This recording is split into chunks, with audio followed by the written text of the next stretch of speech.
નમસ્કાર ખેડૂત મિત્રો, જય કિસાન, જય ભારત।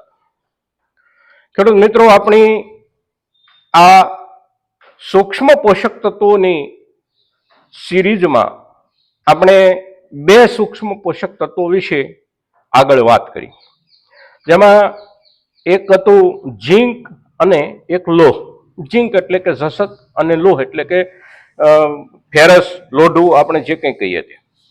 હવે આ જે સૂક્ષ્મ તત્વો છે એની જે જરૂરિયાત છે આપણા છોડમાં, એવી જ રીતે બાકીના પણ અન્ય કેટલાક સૂક્ષ્મ તત્વો જે છે એની ખૂબ જરૂરિયાત હોય છે।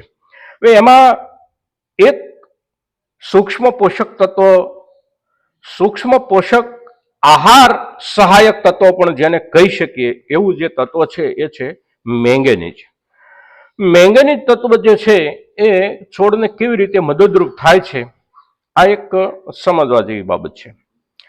સામાન્ય રીતે આપણે સૌ જાણીએ છીએ કે હવામાનમાં, વાતાવરણમાં, આપણી આસપાસ જે હવાનું માળખું છે એની અંદર ઓછામાં ઓછો 70% લઈ અને 78% સુધી નાઇટ્રોજન તત્વો હોય છે, નત્રવાયુ હોય છે, પણ છોડ એને પોતાની જરૂરિયાત માટે ગ્રહણ કરી શકતો નથી, કારણ કે એને એની લભ્યતા પ્રમાણેના સ્વરૂપમાં બદલ્યા વિના છોડ એનો ઉપયોગ નથી કરી શકતો। અને એના કારણે આપણે એને જે યુરિયા આપીએ છીએ એ યુરિયા એટલા માટે જ આપવું પડે છે કે એ નાઇટ્રોજન જે હવામાં છે એ છોડ સીધે સીધો ગ્રહણ ન કરી શકતો હોવાના કારણે એને લભ્ય સ્વરૂપમાં ફેરવી અને આપણે છોડને પૂર્તિ તરીકે આપીએ છીએ, અને જેને છોડ સારી રીતે ગ્રહણ કરી શકે છે।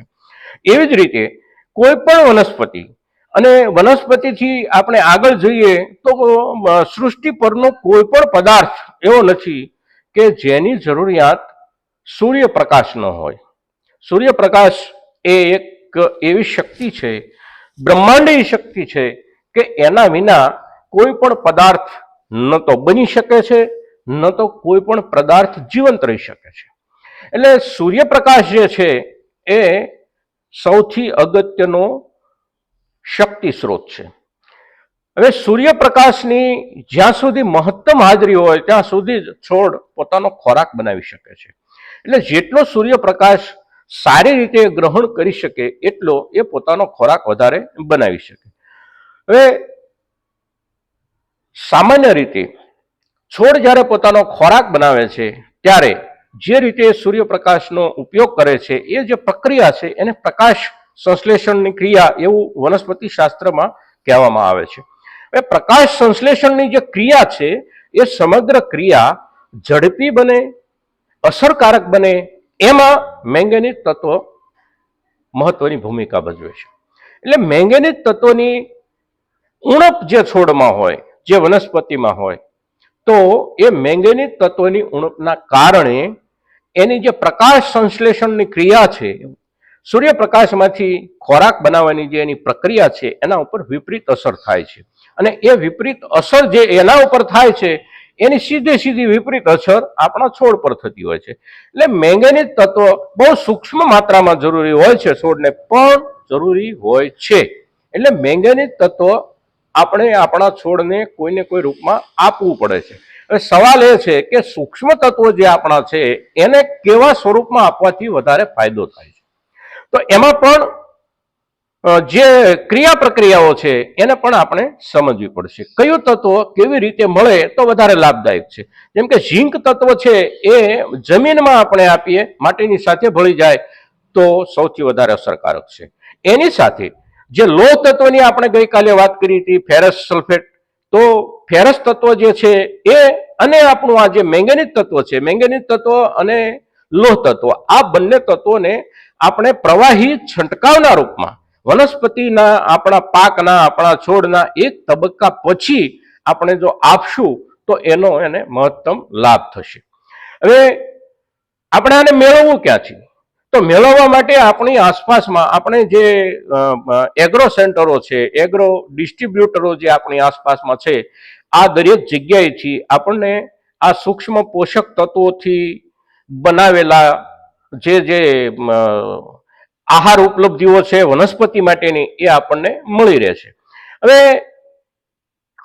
ઘણી વખત આપણા દિમાગમાં, આપણા મગજમાં, આપણી સમજણમાં એક વાત એવી રીતે થોડું આપણને પંચિંગ કરતી હોય છે કે એગ્રો ડિસ્ટ્રીબ્યુટર જે છે, એગ્રો સેન્ટરો ચલાવનારા જે લોકો છે, આ લોકો આપણને ગેરમાર્ગે દોરે છે. હોઈ શકે કોઈની એવી મનોવૃત્તિ હોય અને આપણને ગેરમાર્ગે દોરતા પણ હોય, પણ એક વસ્તુ એમાં સૌથી અગત્યની એ છે કે કોઈ પણ એગ્રો ડિસ્ટ્રીબ્યુટર સાથે આપણો એકબીજાનો જે વ્યવહાર છે, આપણો એકબીજાનો જે વર્તાવ છે, અને આપણે એકબીજા એની સાથે કેટલા સમયથી કેવા રૂપમાં કામ કરીએ છીએ એના આધારે એક વિશ્વાસનું વાતાવરણ જો આપણી વચ્ચે બનેલું હોય તો કોઈ પણ વેપારી આપણને ગેરમાર્ગે દોરવાની ટ્રાય કરતા નથી, આપણને સાચી સલાહ એ આપે છે. એટલે આપણે જે એગ્રો ડિસ્ટ્રીબ્યુટર સાથે કામ કરતા હોઈએ, જે એગ્રો સંચાલક સાથે કામ કરતા હોઈએ, વેપારી સાથે કામ કરતા હોઈએ, એને આપણો જે પાક છે, એની જે અવસ્થા છે, એની જે જરૂરિયાત છે, એની વાત એની સામે મૂકી અને એને માહિતગાર કરી અને આપણી જરૂરિયાત શું છે એને સમજાવવાનો આપણે પ્રયાસ કરીએ. અને આ સૂક્ષ્મ તત્વો જેની અંદરથી મળે છે એવા બજારની અંદર જે સંશોધનો આવ્યા છે એ સંશોધનો આપણે એની પાસેથી ખરીદીએ, વિશ્વાસપાત્ર માણસ પાસેથી ખરીદીએ, કેટલી માત્રામાં એને વાપરવાનું છે, છોડની કઈ અવસ્થાએ એને આપવાનું છે, કેવા સ્વરૂપમાં આપવાનું છે, આ એની પાસેથી જાણી અને સારી રીતે આપણે એનો પ્રયોગ કરીશું તો આ સૂક્ષ્મ તત્વોની જે ખામીના કારણે આપણા છોડનો કાં તો વિકાસ અટકે છે, કાં તો એની જે સમગ્ર પ્રક્રિયા છે, વૃદ્ધિ પ્રક્રિયા, એના પર વિપરીત અસર થાય છે, તો એનાથી આપણે આપણા પાકને, આપણા છોડને આપણે બચાવી શકીશું. જ્યારે પાક અને છોડ આપણા બચે છે ત્યારે જ આપણી ખેતી બચે છે. એટલે આ જે સૂક્ષ્મ તત્વો છે, મેંગેનીઝ અને લોહ, આ બંને તત્વોને છંટકાવ દ્વારા આપવાનો આપણે પ્રયાસ કરીએ. ખેડૂત મિત્રો, આજના વિડીયોમાં આપણે નવા એક સૂક્ષ્મ તત્વ મેંગેનીઝ વિશે વાત કરી. ગઈકાલે આપણે જે તત્વ વિશે વાત કરી હતી એને અને આજના તત્વોને આપણે કેવી રીતે આપવાનું છે એના વિશે પણ આપણે આજે વાત કરી છે. તો આજના આપણા આ વિડીયો સાથે વધારેમાં વધારે ખેડૂતો જોડાય એવા આપણે સૌ પ્રયાસો કરીએ અને ખેડૂતની સમૃદ્ધિમાં વધારો કરવાનો આપણે પણ એક હિસ્સો બનીએ. જય કિસાન, જય ભારત.